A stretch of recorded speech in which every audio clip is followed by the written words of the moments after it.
Today's episode is an absolute banger. We ask Rio real tough questions and he answers them. Don't forget, Vibe with Five is back this season on video and also audio. And if you're listening on audio, please make sure you give us a 5-star rating. The players, you put a bunch of players, it doesn't matter what players go out there, they got the Man United shirt on, the least you expect is a work ethic. And that wasn't there. Throw the kids in. Because you know why? Because when you don't get effort, you don't deserve to get the shirt. Ralph Rangnick was absolutely bang on. He told people exactly how it is. He saw it for what it was. He saw that a lot of these players aren't good enough and you're going to need a mass turnover of players. Look, if Erik ten Hag could say, listen, I'm going to get rid of all of these players here and start with another 11, I think he would. I think he actually would. You can never do it like I. No. When you see man pull up and slide, man stepped in a room with legends, Rio and Steve, you know it's a vibe. Check the podcast, what you want to know. Don't ask me, go and ask Joe. If you're talking Premier League, he's on the front line and I gotta go. It's a vibe with five, and you already know what it is. It's a vibe with five, and you already know what it is. Vibe with five, and you already know what it is. It's a vibe with five, and you already know this. Yes, ladies and gentlemen, welcome back to the Monday that I've been looking forward to. Myself, Joel Beya, the proud Arsenal fan, alongside Rio Ferdinand crying somewhere in London. And yes, of course, Stephen Howson getting slapped up 4-0 twice. Not only by his local team, but also Man United losing to Brentford. Oh, let me take a sip. Hold on. Yes, all right, guys. Let's get into it, man. I saw you guys crying over the weekend, by the way, that video you did. It's hit like almost 300,000 views. Just bare tears. I bought some tissues for you as well, just in case you need them. Please, Rio, can you talk to us for those who didn't get to hear on the weekend? Shapsty, Rio, what happened? You guys got battered over there at Brentford. Talk to me. Yeah. Well, listen, we weren't good enough. There's no excuses going to be made. This show doesn't. We're not about making excuses on there. You got to be real.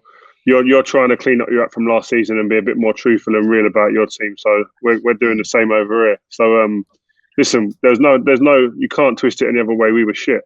We were poor. We didn't turn up. The manager said it himself after the game.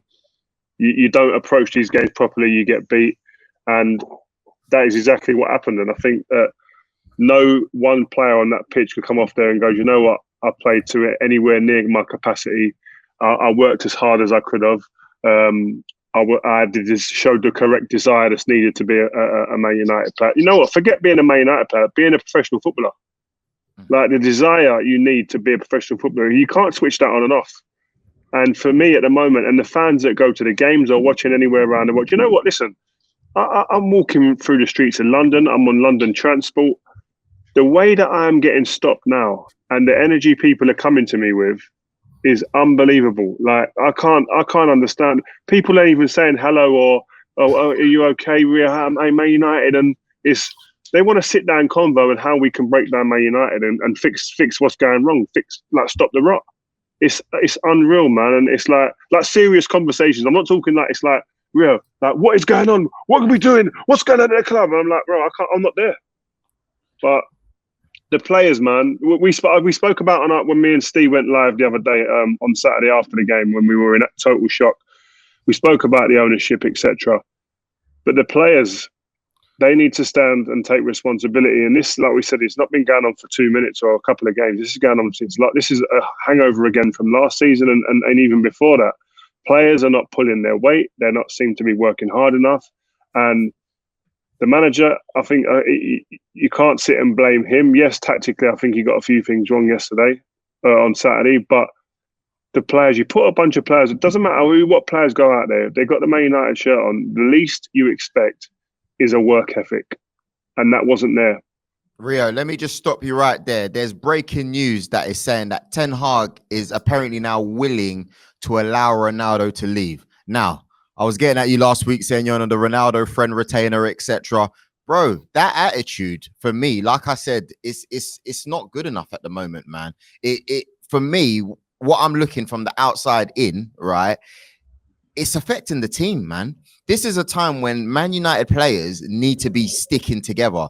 Rangnick's apparently got people doing 13.9 kilometer runs because that's the amount that they ran minus like less than Brentford, you know, you need people on board. You can't have people sulking. As great of a Man United legend he is, he should be coming out there doing that talk that De Gea did after the game, not the other way around, you know. And no, well, I think De issue. Gea, he sorted that interview. He wanted to go and do it because he felt at fault and felt responsible, which is understandable. Listen, Cristiano's not going to go against what he normally does. He doesn't normally talk much after a game. Very rarely do you see him speaking after matches, right? Unless he actually has to. That's not the way he's always been like that. So, but what I would say is that the biggest thing for me is there's two things. Is his reputation and who he is weighing heavy on others' shoulders? And you say, and is his energy about wanting to be there? Right, the best chances of the day fell to him for Man United. They were half chances. There was still an impetus for him to try and get chances. Didn't score, obviously, in the game. Didn't get changed. And we're going to be speaking to Nani this week as well. And I'm going to ask him this question because I think it was with the comparison that I'm drawing here is Roy Keane. Roy Keane was a huge character, a leader. He was aggressive. He was in people's faces. Very different to Cristiano, but he had an aura around him that I felt, and players who I speak to who were there, suppress some people, suppress some players' natural instincts, natural way of playing, the way they carry themselves around a training ground and in matches. The likes of John O'Shea, I think even Ole Gunnar Solskjaer, Wes Brown, Darren Fletcher, definitely. Darren Fletcher will tell you that himself. When he left, Roy Keane, they flourished as not only football players, but as people. Ole Gunnar Solskjaer, not so much as a football player, but it's more they were allowed to breathe and they felt more comfortable. He done so much positive for them. He was brilliant for them in the way he spoke to them players, but also at times he was maybe a detriment to them in the pressure that he put on them unknowingly, I suppose, just because of who he was and the stature of player he was. And I think maybe Cristiano's stature, he's not a talker and someone's going to sit down at a table and talk to people, but he's more, you're going to watch me and you're going to learn. And the aura that he has and the one of being one of the best players ever, I think could be a burden on some of these players, and they're not able to handle that pressure that's coming from someone like him. That may be what is an element. I'm sorry, Rio, but even when Roy Keane was having hard times, what you saw, what he gave on the pitch, didn't translate to that. Yes, he might have gone on and done the bad interviews for you guys off the pitch,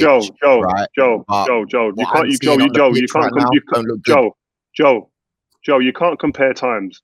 Man United were never in a position that they're in now, so you can't say, "Oh, Rio would have done this," or "Roy Keane was doing this."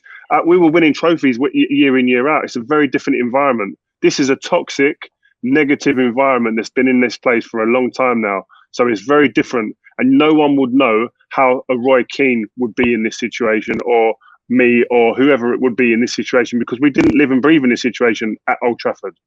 You're right, but are you agreeing with his attitude at the current moment? Yes or no? What do you mean? Listen, I think he's not happy. And what we don't know is what's gone on behind the scenes. Okay, let's give you a scenario. What if he's been told in pre-season before he come back, you know what, we're bringing in players.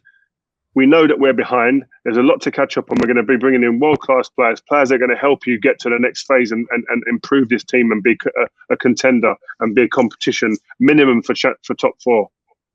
If you as a person are told that, yeah, let's hypothetically say that he's been told that, and look at the transfer window right now, would you not be sitting there going, hold on a minute, this ain't right. This ain't what I bought into. This ain't where I want to be, given what levels that you play to and what you want to achieve in your career still. Is it Ten Hag's fault? No, I don't think it is. I said on the show with Steve the other day. Like he takes it out on Ten Hag then? That's Ten Hag's team. No, but we're interpreting the body language. Well, you can't do that. We don't know what's going on in there. You don't know what's going on. Listen, how many times a player walks off the pitch unhappy and says, you know what, throws his arms and that's out of order, blah, blah, blah. That's normal. If players weren't doing that, we'd be sitting here saying, why aren't they doing that? Why aren't they unhappy? If players are sitting cuddling others, you know what, come on, mate, just got beat 4-0, it's cool. We'll be sitting there going, I don't want that in my club. Now someone's upset and angry and you're going, oh, he shouldn't be doing that. Come on, man. You can't have it always. Right, I'm sorry, Ria. I'm going to be putting you on the ropes all season long, mate. Steve, when you picked Heaton last week to start, we all laughed at you. We pinned it on the 5 Twitter. If you're not following the 5 Twitter, make sure you follow. But you were Sorry, Steve, before you start, Joe, I don't know how come you keep picking Ronaldo like he's the problem. No, because I'm not. Like, I'm not there's afraid. so many other players in this squad that are doing less and less, contributing less. No, it's not being afraid, but ask the right questions. There's more players that have contributed far less than Cristiano Ronaldo, and you keep calling him because he's the big name. Come on, bro. Can I just have a say on Ronaldo before you move me on to goalkeeping? Go on, Steve. I saw the Ronaldo stuff when it broke, and I saw someone say he sits on his own in the canteen. Whether he sits on his own in the canteen bears zero impact on anything. That's the weirdest sort of. It does, Steve. No, that's team spirit. You can't tell me that it's okay for someone to come into work and they're going to sulk in the corner and sit by themselves, and you say it has zero impact. It doesn't say that he was sulking. It said he sits. This is hearsay, by the way. He's happy. All right, he's in the corner. He's eating his cake by himself. He's got his tea and he's happy. This is hearsay. Joe is believing everything that's written in these damn papers, boy. Hey man, I go and eat on my own when I'm at his lunch every day. I want to be left alone. Like you don't know what the circumstances are, and it just says he eats on his own. That might be his choice. That, like Rio said, one, it's hearsay. Two, it's irrelevant to anything. And I don't like how Ronaldo. I said in the show that we did last week, I would have sold him because I would have hoped to try and reinvest. Now, there's no guarantee if you do sell him, they do reinvest. But I would have moved him on because I thought it was a short-term thing. It didn't work out. Let's try that other direction because the clock's ticking on him anyway. Whether he's here for 6 months, 12 months, he won't be here in 3 years' time. I think we all know that. So I think I would have moved him on anyway. But that doesn't mean make him the scapegoat. United lost 4-0 this weekend. Changing the striker don't keep a clean sheet. Like, let's not blame everything that's just happened on, is Ronaldo petulant? Yeah, the guy was petulant when he was a Ballon d'Or winner. The guy was petulant when he was banging 42 goals in. He ain't changed. This club's changed. He's definitely coming in there. He's coming here, and I guarantee you, he is sitting there like this, like amazed. Like, what is this? This isn't what I've expected to come back into. I reckon Ten Hag is walking in going, I didn't know it was this bad. Is it irretrievable? Does it need an absolute mass turnover where, you know what, all of you ain't good enough? I'm getting rid of all of you. You can't do that. I think that's a dream scenario. I think if Erik Ten Hag could say, listen, I'm going to get rid of all of these players here and start with another 11, I think he would. I think he actually would. That's how bad it is. It's a bad idea. The news came out this morning. They're letting Jimmy Garner go. Jimmy Garner's better than the midfielders that we're picking week in, week out. He proved that in the Championship last year. And people say, well, that was the Championship. Okay. Well, the same Jack Grealish was in the Championship and lighting it up in a similar way to the way Jimmy Garner's done. He's coming to the Premier League, done exactly the same. Jimmy Garner will do the same. If we sell him to another Premier League team, he's just going to replicate what he did in the Championship for them. And that's our player that we don't need to pay for. He's right there, right now, ready to pick, and we're overlooking. Now I will put. Do you know what you said? Sorry, Steve. That I'm gonna have to backtrack on, and I'd actually agree with you right now. After really shouting you down last time, and you went, you know what? Throw the kids in. I would, because you know why? Because when you don't get effort, you don't deserve to get the shirt. When you don't get the right application, you don't deserve to get the shirt. When you don't have the balls to play, you don't deserve to get the shirt. Do you know what I mean? When you're not working, you're not running yourself into the ground, you don't deserve to wear the shirt. There's young kids in there, like you say, Jimmy Garner, Charlie Savage, Zidane. Like there's more, all these other kids that you keep, whether they're good enough, right, in terms of actual players in the long run, is not the point for me. I think it's beyond that.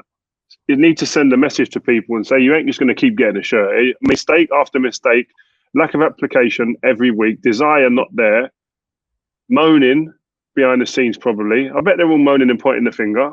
Like, it's not good enough. So put kids in. Rio, I remember when Rangnick said that the team / the club needed an open heart surgery. You were actually pretty critical of him and that. Now looking at it, with what you can see, hindsight, critical of what? Sorry, of saying that Rangnick said that the team needed open heart surgery, right? changes needed to be made. You were pretty critical of him. Now that you're in this situation, do you regret saying what you said? Are you looking at it a little bit differently now? No. I criticise him for one thing, was to be going public with it. Let's get this all done behind the scenes, because I was from an era at the club where things were, you tried to keep it behind the closed doors. If there was things going to be done or altered behind the scenes at the club, let's get our work done quietly and let people see the fruits of that openly in the public afterwards. Not a problem. But I have to say, Ralf Rangnick was absolutely bang on. He told people exactly how it is. He saw it for what it was. He saw that a lot of these players aren't good enough, and you're going to need a mass turnover of players. Now, whether that's economically viable is a different story. But he was just telling us to say, listen, these players here, who everyone thinks or they think are good enough, are not. So let's get it going now. Let's shuffle the pack and shake it up and move people on now and get others in that are worthy of being here. And have the club responded to what he said? Have they taken in? That's the questions I'd love to be able to go and question and ask people and find out of the people that are making decisions behind the scenes with the players in terms of recruitment. Did people take what he said on board and take it with a pinch of salt, or go, you know what, actually he's right, let's start doing it? Because that's the burning question for me. Ralf Rangnick's been proven right. He's been in there, he's seen it. Have they worked off of the intel that he's given them? Are they working off the intel that he's given them? That's the burning question. Because they should be.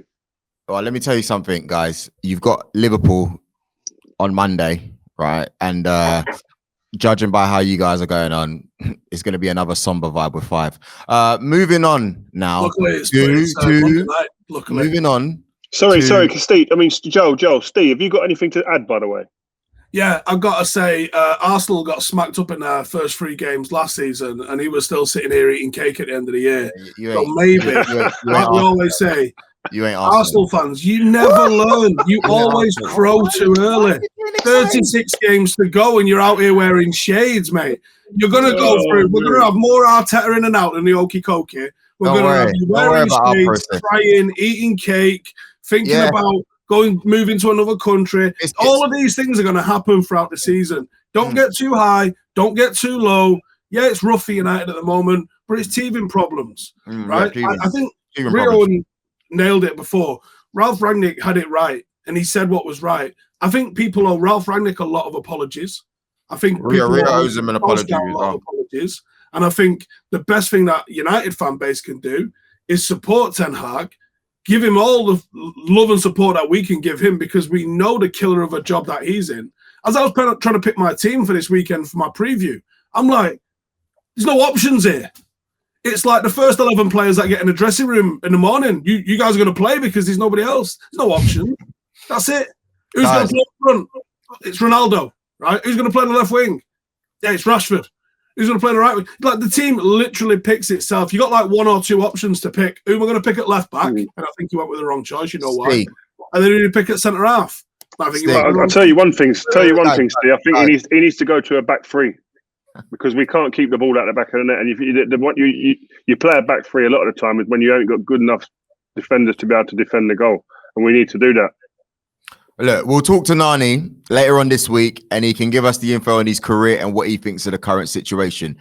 Rio, did you see Arsenal's fantastic win against Leicester on Saturday? Yeah. 4-2. You have to say that Arsenal, they look. Well, Jesus looks phenomenal at the moment. Involved in all 4 goals. He's in my dream team, so smashed it for me. But I think the way you guys are playing, you look like you've gone up a level. I think your recruitment has been first class. Jesus, top addition. Zinchenko, you bought 2 players that came from a winning culture that understand how to win. So that's an absolute added value that you've got there, regardless of ability. But the way the rotations, Martinelli, if he stays fit, mate, this guy, I told you before that what Arteta told me about him, that he could be the next type of Suarez-y type player. But even Brendan Rodgers, I was interested to hear Brendan Rodgers' comments. He said that Arsenal have gone up a level from last season with the additions that they've had. So it looks positive for you guys. The only one thing I will say is that you still, when you're conceding goals that the way you do like that, even problems. You can't keep doing that. Yeah, you can't keep. That's the only negative. But I think for all Arsenal fans, you've got to be. I understand why you're sitting there in a pair of shades after 2 games. Come on, Saliba. He's a player that's been compared to by Gary Neville, by I think William Gallas as well, like a young Rio Ferdinand. Personally, I think he's better than you at his current age. But you tell me your thoughts on Saliba. At what age? At what age?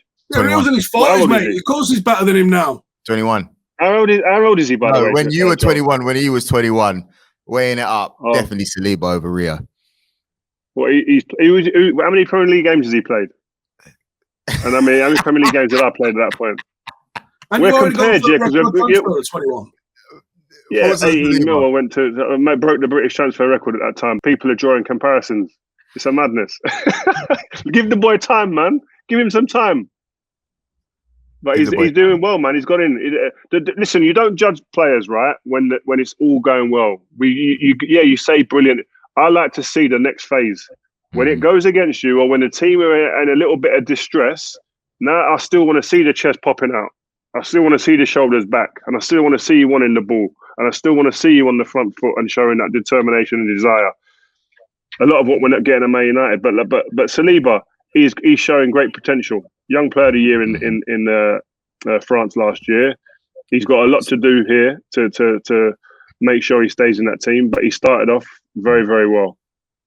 Steve, Man City pumping Bournemouth 4-0. Haaland not even scoring. Hardly had any touches. He had like 8 or 9 touches. Still involved. Are you jealous of the noisy neighbours? I'm jealous that they've got owners that give a shit. Yeah, of course I am. You look at the disparity between the investment in both the clubs over the last 15 years. There's 2 or 3 billion apart, and that's just what's on the books, let alone what didn't go on the books. So I think, yeah, you'd have to say you are. The training facility that they've built right in the centre of town is wicked. You know, we haven't seen the sort of investment that they've had in that. And, you know, Pep's had the privilege of being able to replace genuine world-class players with other potential world-class players that no other manager in the world gets. Of course I am. Yeah. Fair enough.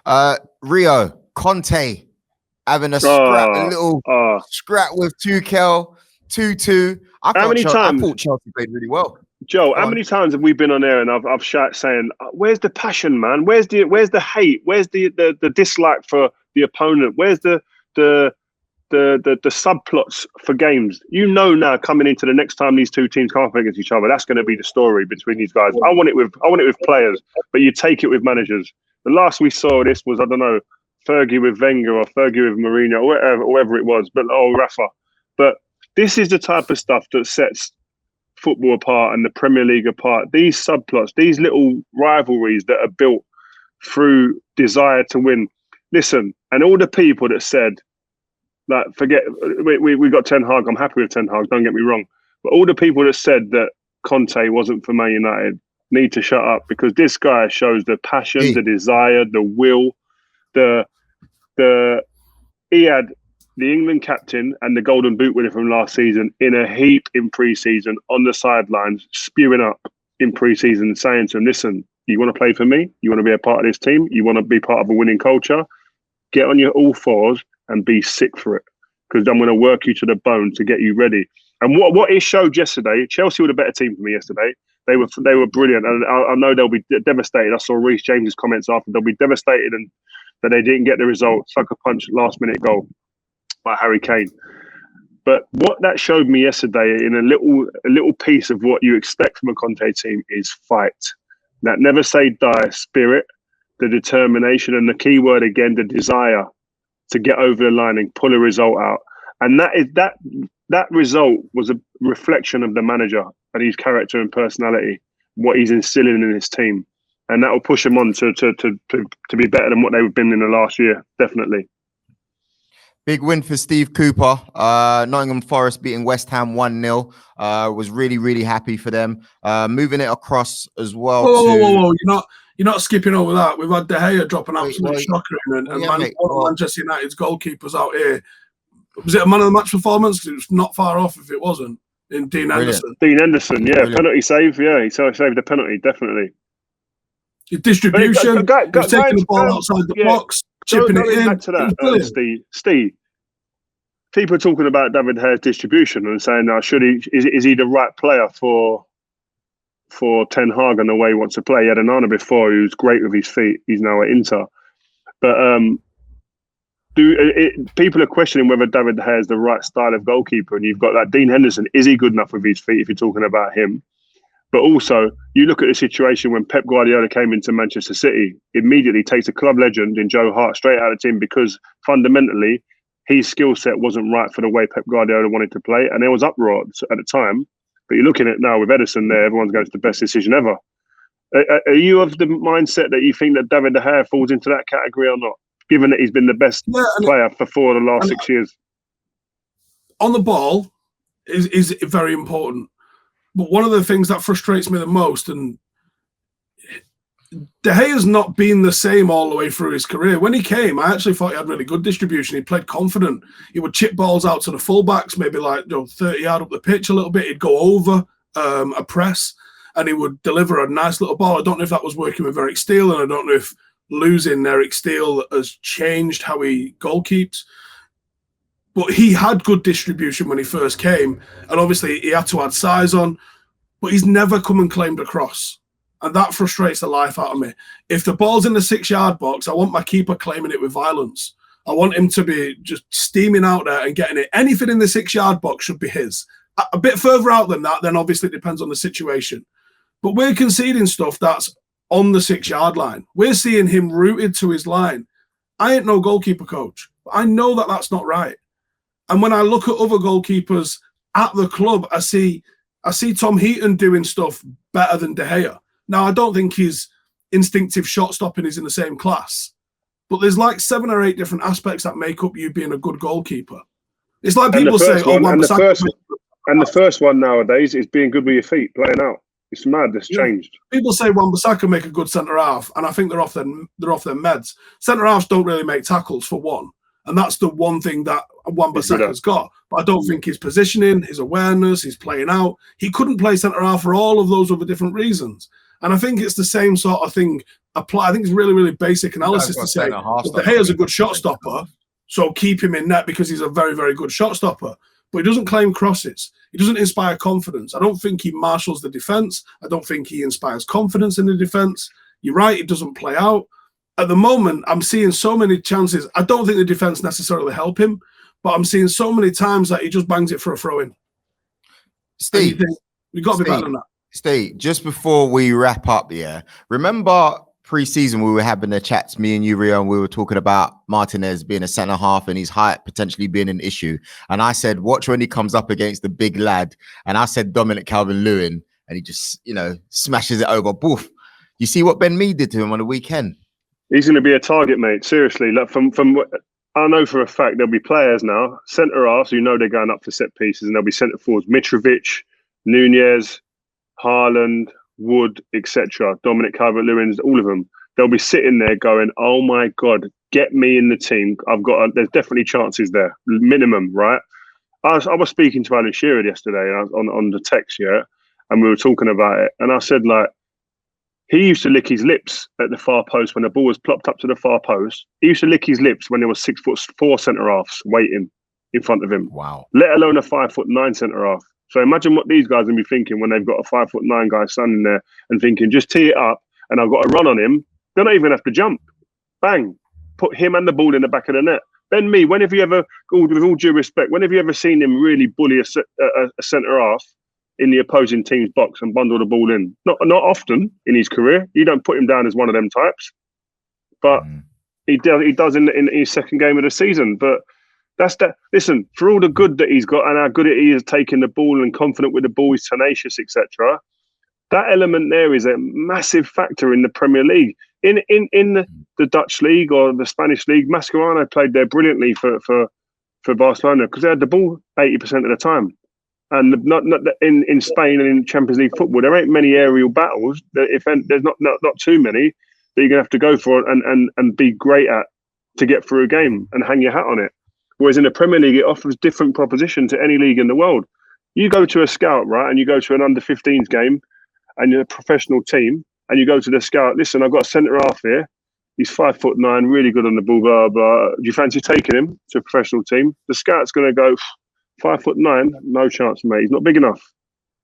That's what they're going to say. It's a fact. Listen, guys, I have to wrap this up because we've got a chat. Play him in a free. Play him in a free. It's fine. Yeah. Sorry, go on. We've got a chat that's coming up. I'm letting you guys know, watching the audience, by the way, that we have an interview with Nani that we're doing on Wednesday. It's going to be coming out. We're going to be talking to him about his career playing with Rio, his thoughts on the current Man United team, and it's going to be amazing. Make sure you like, share, comment, and subscribe. Audio listeners, make sure you keep listening. It's going to be amazing. We got content all week on 5. It's going to be incredible. Please make sure you follow 5 on socials. Myself, Steve, Rio, and yeah. Joe, what do you want to say, Rio? Just give it a couple of weeks and them shades and that shirt will be off. Don't trust me. But, all the people watching, he ain't going to be sitting there like this on a regular basis because he's up and down. You don't deserve to see my eyes. Next month. You don't deserve to see my eyes. Yeah, you don't deserve to see my eyes. Yeah, come off the screen. Come off the screen. Go on. See you next week. Peace.